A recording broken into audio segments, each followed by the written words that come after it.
Good evening, শুভ সন্ধ্যা বন্ধুগণ।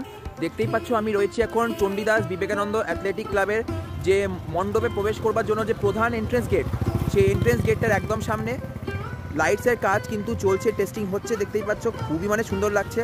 আর একদিন বাদে সরস্বতী পুজো, তো চলো যাওয়া যাক মণ্ডপের কাছে। কাজ কিন্তু অনেকটা অংশে দেখতে পাচ্ছি এগিয়ে গেছে। লাস্ট যখন এসেছিলাম তখন জাস্ট কাঠামোর মতো স্ট্রাকচার রেডি ছিল, বাট এখন দেখতে পাচ্ছ কীরকমভাবে কিন্তু কাজটা এগিয়েছে। আর মাত্র হাতে একদিন সময়, তারপরেই বাগদেবীর আরাধনা শুরু হয়ে যাবে। যেরকম তোমার সঙ্গে আমি শেয়ার করেছিলাম, সামনে সিঁড়ি দিয়ে আমাদের কিন্তু উঠে যেতে হবে এবং একদম মুখোমুখি থাকবে মাতৃপ্রতিমা। গেল বছর উত্তর ভারতের কেদারনাথ মন্দিরটা এখানে ফোটানো হয়েছিল এবং এই বছর দক্ষিণ ভারতের রামেশ্বরম মন্দির এখানে ফুটে উঠছে। থার্মোকল দিয়ে কিন্তু একটা পোর্শনকে রেডি করে রাখা আছে, তারপর ওটাকে কিন্তু ফ্রেমের ওপর বসিয়ে গোটা এই মন্দিরের যে স্ট্রাকচার সেটাই কিন্তু উপস্থাপনা করা হচ্ছে। ক্লাব প্রেমিসেসটা জাস্ট দেখো কীরকম সুন্দর লাগছে, লাইটিংগুলো যখন টেস্টিং করা হচ্ছে, এই যে পরিবেশটা তৈরি হয়েছে জাস্ট অপূর্ব লাগছে। লাস্ট ইয়ার আমরা দেখেছিলাম যে এখানে উত্তর ভারতে কেদারনাথ মন্দির ফোটানো হয়েছিল, এই বছর দক্ষিণের আমরা পদার্পণ করলাম। তো কততম বর্ষে পড়লো? যদ্দূর সম্ভব, আমি তো ক্লাবের মেম্বার না, যদ্দূর সম্ভব পঞ্চম বর্ষ। পঞ্চম বর্ষে পড়লো যদ্দূর সম্ভব।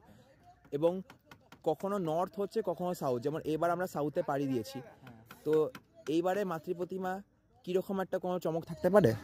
চমক তো অবশ্যই আছে, তো প্রপার আমি জানি না, এখন অব্দি ডিসক্লোজ হয়নি, তো এটা কালকে আপনারা এলে জানতে পারবেন। আর মাতৃপ্রতিমা কবে আসবে? আজকে রাতে ঢোকার কথা। আজকে রাত্রিবেলা ঢোকার কথা। দুর্গাপুরের বুকের মধ্যে এরকম বড় করে সরস্বতী পুজো অনেক কমই দেখা যায়, তার মধ্যে থেকে আপনাদের এখানে একটা এরকম হচ্ছে, পঞ্চম বছরে পড়লো। তো কীরকম ক্রেজটা গত বছর ছিল? গত বছর ভালো ক্রেজ ছিল বলেই আরও ডাবল হয়ে গেছে বাজেট এবার। আর এই বছর কীরকম আপনারা এক্সপেক্ট করছেন? এক্সপেক্ট তো করছি সবাই আসবে, সবাই এখানে দেখবে। কারণ রামেশ্বরম মন্দির not a matter of joke, অনেকই একটা সুন্দর একটা স্থাপত্য, এবং সেটাকে যখন সরস্বতী পুজোর মতো একটা খুবই নিষ্ঠাবান পুজোর মধ্যে ফোটানো হচ্ছে, আমরা প্রত্যেকেই আশা রাখছি যে এখানে এবার ভিড় সাংঘাতিকই হবে।